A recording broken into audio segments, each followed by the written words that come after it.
سلام الله عليكم أجمعين. انطلاق رحلة القطار الجديد عنابة تونس، وأول رحلة كان ضمنها 300 مسافر.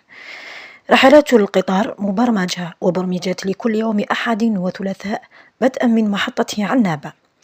شباب وعائلات توافدوا على محطة عنابة لحجز تذاكر السفر واستكشاف جمال الرحلات.